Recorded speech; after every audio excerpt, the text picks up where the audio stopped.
Hello everyone, I'm back today with my sketch for Shimelle. I'm going to switch this sketch like all around. I'm going to use 3 photos. I'm going to move the journaling. Yeah, I have I'm going to move the sketch every which way. I pulled 4 sheets of paper from my bin. If you watched my Sarah's Quarantine video where I showed a little bit of my room tour, I just went through my iris container that has loose sheets of paper and I pulled 4 out that I really liked. And my color scheme is coming from some from my photos, but a lot from a set of epoxy flare from Scrap and Happy Studio, and I wanted to use little clusters of circles for my photo clusters, and I had those beautiful epoxy flares, so I used those as a jumping off point to then go through my iris container of loose papers and choose what papers I wanted to do. So my photos they're from a while ago. Usually at least a couple times a year I have my nephews over for a sleepover with my youngest son, and we always do something a little bit different.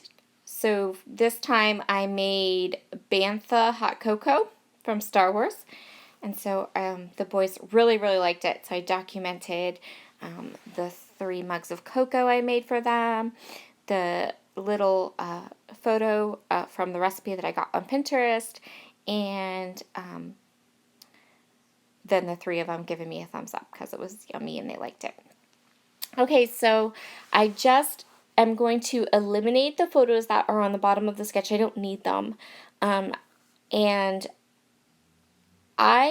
So this sketch gave me a bit of a fit, only because it is not a design that I would gravitate towards. So I really had to move it around. You can see me here. I'm looking at the sketch and I'm trying to figure out how I want to do this. Just in case you're wondering, this is what I'm doing. I'm trying to figure out how I want to do this. This page design was just kind of a little bit awkward for me, and that's okay. It happens.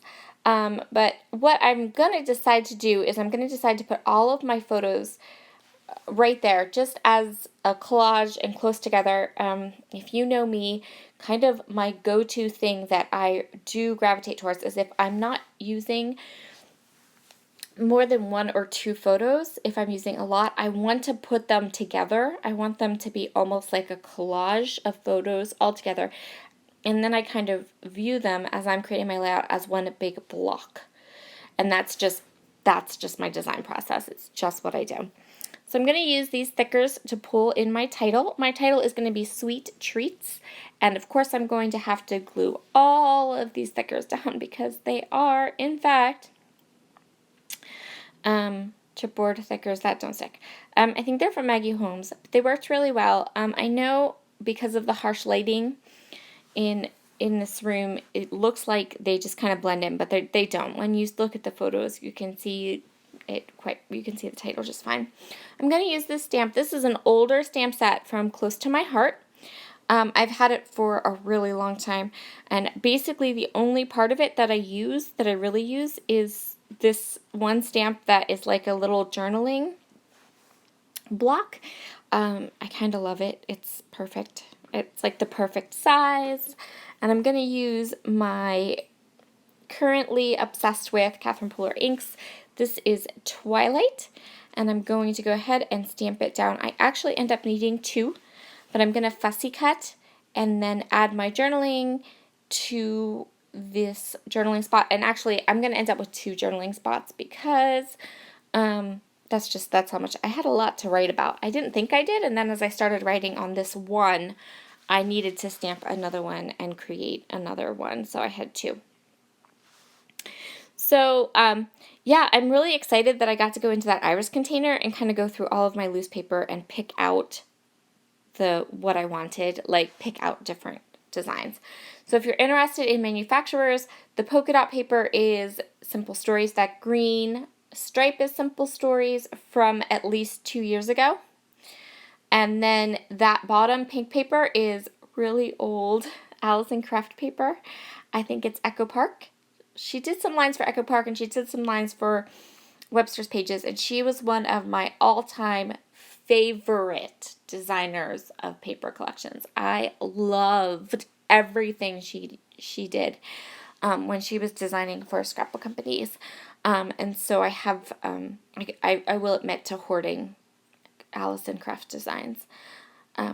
So I'm just going to go ahead and start on my clusters now. I have both of those. Oh, and that polka dot, that blue polka dot one, that's from a Jen Hadfield collection. And I don't have, I didn't have a full sheet. I didn't have a sheet of the mint diagonal stripe one either. Those were both like scrap pieces. But they worked so well. So I'm just going to punch some circles. I'm going to keep the embellishments super simple because there's lots of pattern paper on here. And so I'm going to just go ahead and create little clusters with some punched circles and then these adorable epoxy flares. So these epoxy flares are from Scrap and Happy Studio. I have kind of an epoxy flare obsession. I adore her products. I'm not buying them right now, so I'm trying to use them sparingly.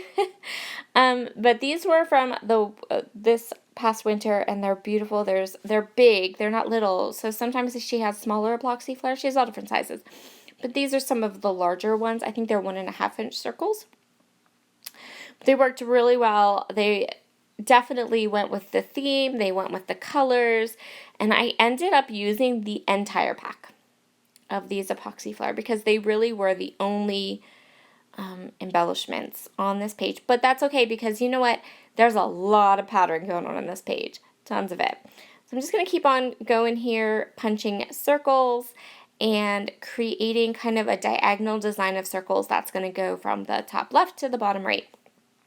I'm going to tuck some of these in here around my title page, but around my title, and then up in the left-handed corner, I'm going to pull some of that pink paper that just is at the bottom. I wanted to make sure that okay, so I wanted the patterns to flow.